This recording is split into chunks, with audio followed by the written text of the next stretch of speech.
ओमज्ञानतिमिरन्धस्य ज्ञानञ्जनशलाखया चक्षुरुन्मिलितं येन तस्मै श्रीगुरवे नमः।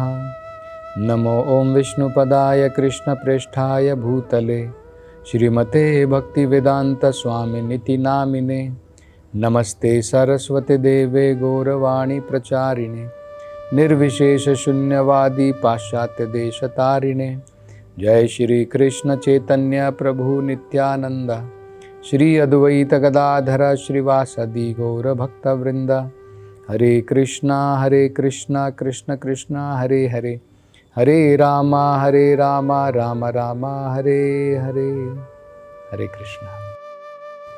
तो यमराज जी भगवान के नाम की महिमा का वर्णन कर रहे हैं और उस विषय में महान आचार्य जो है बड़े सुंदर उदाहरण देकर के श्रीधर स्वामी जी ने क्या कहा है, भागवतम में क्या बताया है नाम की महिमा के बारे में, उसका वर्णन कर रहे थे।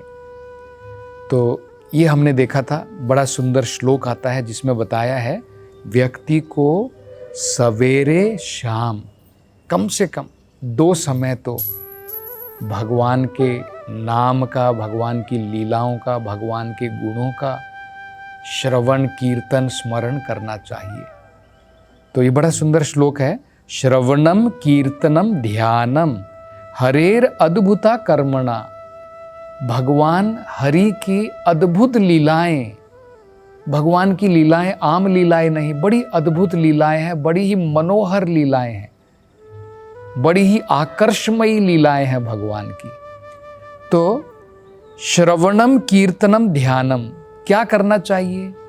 श्रवण करना चाहिए, उसका कीर्तन करना चाहिए, लोगों को भी बतानी चाहिए और उसके ऊपर ध्यान लगाना चाहिए। जब हम बढ़िया प्रकार से श्रवण करते हैं भगवान की कथाओं का और उसको दूसरे लोगों को भी बताते हैं तो ऑटोमेटिकली स्वाभाविक तरीके से हमारे मन में भी हम भगवान की इन लीलाओं के ऊपर ध्यान लगा पाएंगे। जन्म कर्म गुणानाम, भगवान के जन्म, भगवान के कर्म, गुणानाम च, और भगवान के गुणों के ऊपर, तद अर्थे अखिल चेष्टिताम, और चेष्टा भी करनी चाहिए कि अपने कर्मों के द्वारा मैं भगवान को संतुष्ट करूं। तो ये जो है वेदों के अंदर में बताया है। श्रीधर स्वामी जी देखिए क्या कहते हैं भगवान के नाम की महिमा के बारे में। पापक्षया च भवति स्मरतम अहर्निशाम। जो भी व्यक्ति, अहर मतलब होता है दिन, निशा मतलब होता है रात, जो भी व्यक्ति दिन में और रात में भगवान के नाम का स्मरण करता है, स्मरतम पापक्षया च भवति, जो भगवान के चरण कमलों का स्मरण करता है, भगवत नाम का स्मरण करता है, भगवान की लीलाओं का, गुण का, इनमें से जो भी भगवत सेवा में इस प्रकार से लगा रहता है, पापक्षय च भवति, उसके सारे पाप कर्म नष्ट हो जाते हैं। तो ये बताया गया है। और एक महत्वपूर्ण जो भागवतम में उल्लेख है भगवान के नाम की महिमा के बारे में, उसमें कहा है तस्मात् संकीर्तनम विष्णोर, इसलिए भगवान विष्णु का संकीर्तन करना चाहिए। तस्मात् संकीर्तनम विष्णोर, क्यों? जगत मंगल अमहसाम, सबसे मंगल कार्य है। हम सब चाहते हैं हमारा जीवन शुभ हो जाए, हमारे जीवन से अशुभ चीजें निकल जाएं। तो सबसे शुभ कार्य अपने जीवन को शुभ बनाने का क्या है? संकीर्तनम विष्णोर, भगवान विष्णु का संकीर्तन करना चाहिए। महतामपि कौरव्य, यहाँ पर शुकदेव गोस्वामी जी ने यह श्लोक कहा है। कौरव्य किसको कहा है? परीक्षित महाराज को। ये परीक्षित महाराज को बता रहे हैं कि हे कौरव्य, हे परीक्षित, महतामपि, बड़े से बड़ा पाप कर्म क्यों ना हो, महतामपि, विधि एकांतिका निष्कृताम, बड़े से बड़े पाप कर्म का ये प्रायश्चित है। क्या है प्रायश्चित? संकीर्तनम विष्णोर, क्योंकि पाप कर्म भी नष्ट हो जाते हैं और सबसे जगत का मंगल का कार्य है। तो ये बड़ा महत्वपूर्ण भगवान की नाम की महिमा का जो है वो अर्थ बता रहे हैं। एक जो शब्द यहाँ पर प्रयोग किया गया था, अलम, अलम का मतलब है इतना मात्र काफ़ी है, और बहुत सारे अलग अलग ये भी करना है मुझे, वो भी करना पड़ेगा, अपने कष्टों का निवारण करने के लिए शनि का यज्ञ करना पड़ेगा, मंगल के लिए ये व्रत करना पड़ेगा। वो कहते हैं कि ये सब की कोई आवश्यकता नहीं है, कोई आवश्यकता नहीं है। अलम, ये जो शब्द का प्रयोग किया है, मतलब ये एक तरीका, ये काफ़ी है, it is more than enough, और किसी भी कार्यक्रम की कोई ज़रूरत आवश्यकता नहीं है। अगला देखिए, ये एक बड़ा महत्वपूर्ण है। 3 प्रकार से भगवत नाम का जप होता है, 3 अवस्थाओं में। अजामिल ने नामाभास में किया है। 3 होते देखिए, नाम अपराध, नाम आभास, शुद्ध नाम। भगवान के नाम के जप करने की अवस्थाएं 3 होती हैं।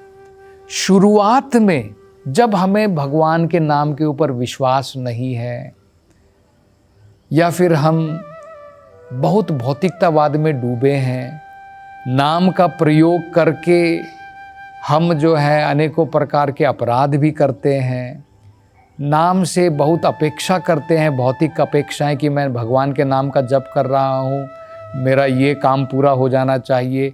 ये क्या होता है? नाम अपराध होता है, नाम के प्रति अपराध। लेकिन फिर भी भगवान के नाम का हम जप करते हैं, वो अवस्था पहली अवस्था है, उसे कहते हैं नाम अपराध। मान लीजिए आप जप कर रहे हैं हरे कृष्णा कृष्णा कृष्णा हरे हरे हरे राम, और आपका ध्यान कहीं और, आप नींद में हैं, सो रहे हैं, ये नाम के प्रति अपराध होता है। मुख में भगवान का नाम, मन में कुछ और चल रहा है, ये सारे नाम के प्रति अपराध होते हैं। तो पहली अवस्था हमारी क्या होती है? नाम अपराध की होती है। धीरे धीरे जब हम इन अपराधों से बचना प्रारंभ करते हैं, हम मन लगा करके भगवान के नाम का जप करते हैं, हम वैष्णवों की निंदा नहीं करते हैं, हम भगवान के नाम का प्रयोग करके अनेकों प्रकार के पाप कर्म कर लूँगा और मैं नाम का जप कर लूँगा, सारे पाप कर्म चले जाएंगे, ये सब नाम अपराध हैं। जब हम इनसे छुटकारा प्राप्त कर लेते हैं, तब अगली स्टेज जो आती है, अगली अवस्था आती है, उसको कहते हैं नामा आभास। सूर्य देखिए, रात को अंधकार होता है, सूर्य जब सवेरे थोड़ा थोड़ा उसकी लालिमा दिखती है, अंधकार दूर हो जाता है।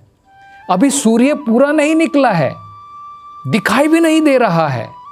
इसी प्रकार से भगवत नाम अभी जस्ट हमारे हृदय में उदित होना प्रारंभ होता है, उसे कहते हैं नामाभास।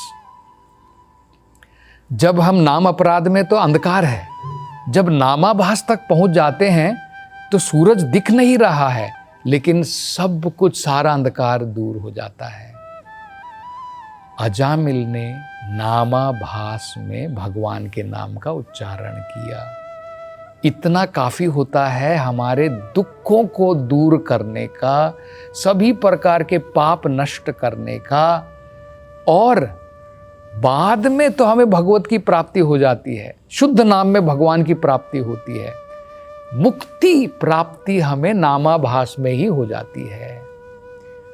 हमारी मुक्ति सेकंड स्टेज में नामाभास मात्र में मुक्ति हो जाती है, सभी कष्टों का निवारण हो जाता है। और तीसरा आता है शुद्ध नाम। जब हम शुद्ध मन से, शुद्ध चित्त से, हमारा हृदय साफ हो गया है, कोई भौतिक कल्मश नहीं बच गया है।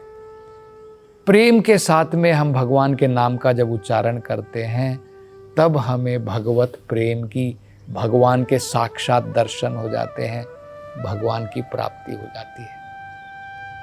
तो ये जो है नाम की महिमा है कि नामाभास मात्र के द्वारा अजामिल सभी प्रकार के कष्टों से छूट गया, मुक्ति की प्राप्ति हो गई।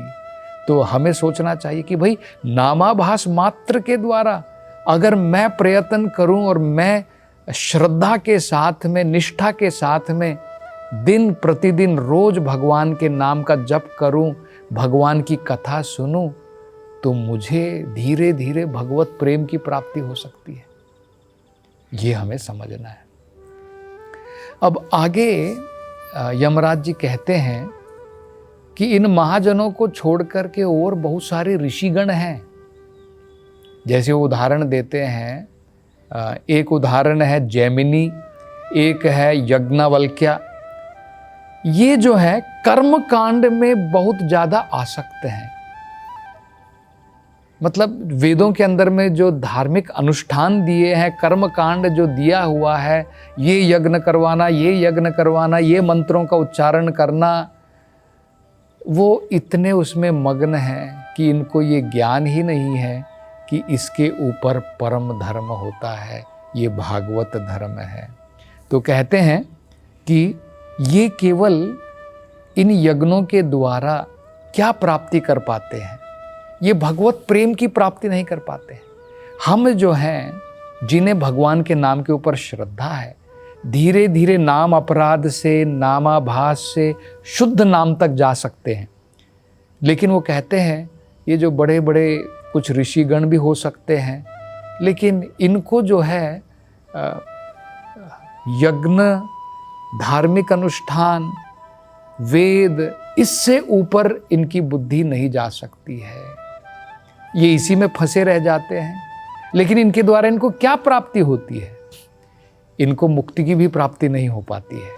इनको प्राप्ति मैक्सिमम हो सकती है कि ये स्वर्ग लोकों की यात्रा कर सकते हैं। वहाँ पर जा कर के जो है अगले जीवन में धन दौलत, ऐश्वर्य, आराम की जिंदगी वहाँ पर वो जी सकते हैं।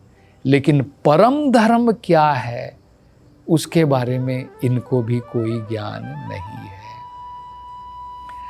अंत में अपना निष्कर्ष देते हुए देखिए क्या बताते हैं। वो कहते हैं जो भी व्यक्ति बुद्धिमान है, ये भागवतम में भी कहा है, संकीर्तन यज्ञ प्रायेर यजंती ही सुमेधशाह। सुमेधशाह का मतलब होता है जो व्यक्ति इंटेलिजेंट है, जो व्यक्ति बुद्धिमान है, वो क्या समझ जाता है कि शुभ और अशुभ इन सब से परे है भगवान। भगवान, उनका नाम शुभ और अशुभ दोनों से परे है, क्योंकि भगवान पूर्ण शुभ है, पूर्ण रूप से भगवान शुभ है। इसी प्रकार से भगवत नाम भी पूर्ण प्रकार से शुभ है। तो ये समझने के बाद में व्यक्ति जो है सभी प्रकार की प्रॉब्लम्स को जड़ से निवारण करने के लिए भगवत नाम के संकीर्तन को छोड़ करके और कुछ कार्य नहीं करता है कि मुझे ये यज्ञ करवाना है, मुझे फलाना करवाना है, मुझे इन देवताओं की उपासना करनी है। वो कहते हैं कि कोई ज़रूरत नहीं है, कोई आवश्यकता नहीं है, क्योंकि केवल भगवान का संकीर्तन यज्ञ मात्र करने से व्यक्ति को जो है सभी प्रकार के दुखों से, सभी प्रकार के पापों से, बड़े से बड़े कष्टों से सब निवारण हो जाता है। तो कहते हैं कि माया के प्रभाव में, खासकर कलयुग में, व्यक्ति जो है भटक जाता है। अल्प बुद्धि भी है, अल्प आयु तो है, अल्प बुद्धि भी है। मंद सुमंद मतयो मंद भाग्य ही उपाद्रता। कलयुग के लक्षण के बारे में बताया है। मंद सुमंद मतयो, हमारी मति बहुत हल्की है। मतलब हम जो हैं, हमारे अंदर में ये विवेक नहीं है। कलयुग के अंदर में क्या करना चाहिए, क्या नहीं करना चाहिए। हम लोग देखते कोई व्यक्ति हाथ में से गोल्ड निकाल करके दिखा देता है, ओ ये तो भगवान होगा। मतलब विवेक की शक्ति भी खो गई है। धर्म क्या है, अधर्म क्या है, कुछ हमें पता ही नहीं। तो इस कलयुग के अंदर भगवान की ये एक बड़ी हमें एक प्रकार से भेंट है, एक प्रकार से हमारे लिए पुरस्कार है, एक कंसेशन भगवान ने कलयुग में दिया है। संकीर्तन यज्ञ प्रायेर यजंती ही सुमेधशाह, कि भगवान के संकीर्तन यज्ञ मात्र करने से हमें परम मुक्ति की भी प्राप्ति हो जाती है। तो भागवतम में ये बताया है, कलौ दोष निधे राजन, कलयुग में जो है बहुत सारे दोष हैं। अस्ति ही एक महान गुण, एक महान गुण फिर भी कलयुग में है। कीर्तनादि एव कृष्णस्य, जो भी व्यक्ति भगवान कृष्ण के कीर्तन में लग जाता है, भगवान का कीर्तन, भगवान के नाम का उच्चारण, भगवान के नाम का जप, भगवान की कथा का श्रवण कीर्तन, कीर्तनादि एव कृष्णस्य मुक्तः संगः, सभी प्रकार के असत संग से मुक्त हो जाता है। परम व्रजेत, और परम मुक्ति की प्राप्ति उसे जो है हो जाती है। तो ये अपना सारांश जो है अंत में निष्कर्ष बताते हैं यमराज जी अपने सेवकों को, अपने यमदूतों को। तो और आगे अब यमराज जी क्या कहेंगे, इसकी चर्चा हम अगली कथा में करेंगे। हरे कृष्णा।